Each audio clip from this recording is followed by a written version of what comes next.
Conviction के तहत मारा गया, लेकिन किसी भी कानून के तहत किसी भी हत्या को जस्टिफाई नहीं ठहराया जा सकता। अब तो सुप्रीम कोर्ट भी ने ये कह दिया है कि अगर आपको अपनी जान का खतरा हो तो सेल्फ डिफेंस में आप मार सकते हैं, ये क्राइम खत्म कर दिया है। लेकिन एक बात को थोड़ी देर के लिए दूसरे पर्सपेक्टिव में समझें। एक नेता ने अपने देश को भरोसा दिलाया और पूरी ताकत से कहा कि पाकिस्तान अगर बना तो मेरी लाश पे बनेगा। मैं एक उसकी सिमिलरिटी नहीं खींचना चाहता, और उस दौर में बहुत सारे लोग थे जो गांधी जी को, उनकी क्या ताकत थी कि जब वो नोआखली के दंगों में गए तो जहां हिंदू मुसलमान लड़ रहे थे, हाथों में तलवारें थी लोगों ने हथियारों से हाथ से उनके तलवारें गिर गई। गांधी जी के कहने से इतनी स्ट्रॉन्ग अपील थी। तो नाथूराम गॉडसे को भी लगा कि ये देश महफूज है, कम से कम ये गांधी के होते हुए नहीं होगा।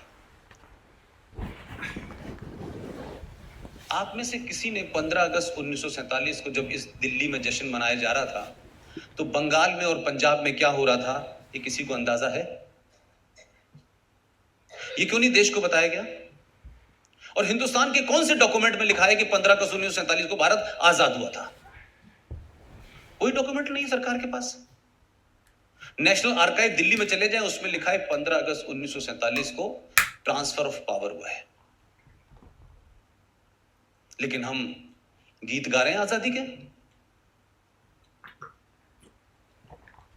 लिहाजा गांधी जी ने जो भरोसा देश को दिया, कोई तस्वीर ऐसी याद है हिंदुस्तान के किसी छोटे बड़े अखबार में कि जिस दिन 15 अगस्त को झंडा फहराया जा रहा था तो गांधी क्या कर रहे थे? गांधी थे कहां बैठे हुए थे? कोई प्रतिक्रिया है उनकी?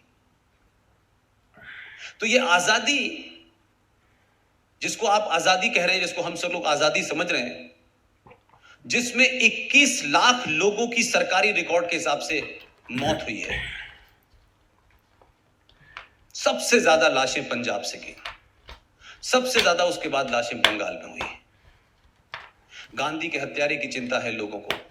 21 लाख लोगों का मर्डर हुआ, 21 लाख लोग मारे गए, उनका जिम्मेदार कौन है? उसकी भी कोई जिम्मेदारी लेगा कि नहीं लेगा?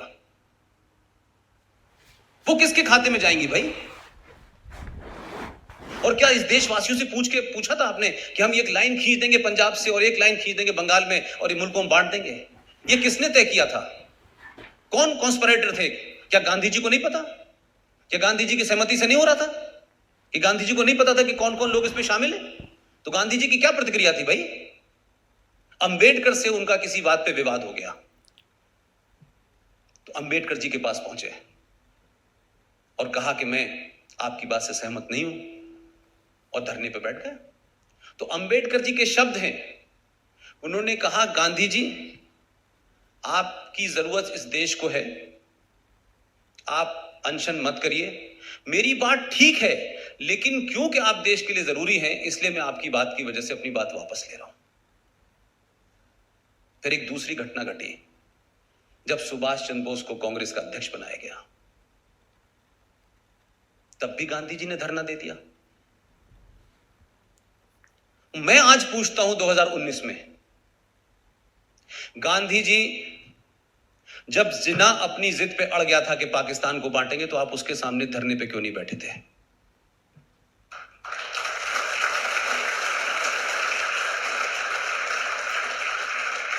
आप धरना देते, कुछ भी करते, ये देश नहीं बंटने देते ना। मैंने कोई एपिसोड नहीं देखा गांधी जी ने जिन्ना से बात की हो कि देश मत बांटो। तो जो आपने रवैया अंबेडकर के साथ किया, सुभाष के साथ किया, वो जिन्ना के सामने क्यों नहीं किया आपने? आप ऐसे अमरण अनशन पे क्यों नहीं बैठे कि नेहरू के ऊपर भी दबाव बन जाता? आपने तो उस कॉन्स्पिरेसी में शामिल हुए आप कि जिस जवाहरलाल नेहरू को 14 में से एक भी वोट नहीं मिला था, फिर भी आपने अपने हाई मॉरल ग्राउंड को स्टार्ट किया और कहा पटेल से, क्या कहते कि नेहरू की हार मेरी हार है, और पटेल जी ने कुर्सी छोड़ दी। तो पहली ईवीएम हैकिंग तो आपने तब कर ली थी और ओपनली किया आपने।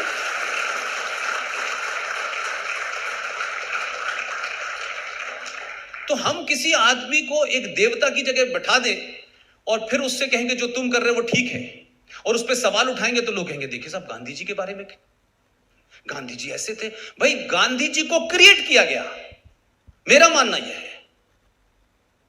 अंग्रेजों को कोई पागलपन का दौरा नहीं पड़ा था कि उनके अपना एक अंग्रेज जो कलेक्टर था उसने कहा कि मैं कांग्रेस पार्टी की नींव रखता हूं, A.O. ह्यूम, और तुम हमें मारना और हमें यहां से भगा देना।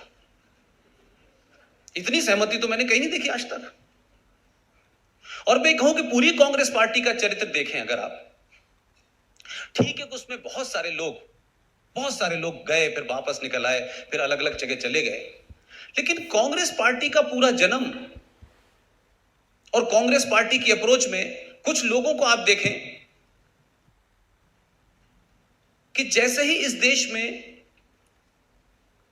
गरम दल का जैसे ही वो आगे बढ़ता था, तत्काल गांधी जी अनशन, अहिंसा, हम ये नहीं करेंगे, हम वो नहीं करेंगे। जब जब भी मैंने देखा कि ये ताकतें आगे बढ़ी, गांधी जी खड़े हो गए बीच में आके। और वही ग्रुप जिसे मैं चंडाल चौकड़ी कहता हूं, वही उनके साथ थी।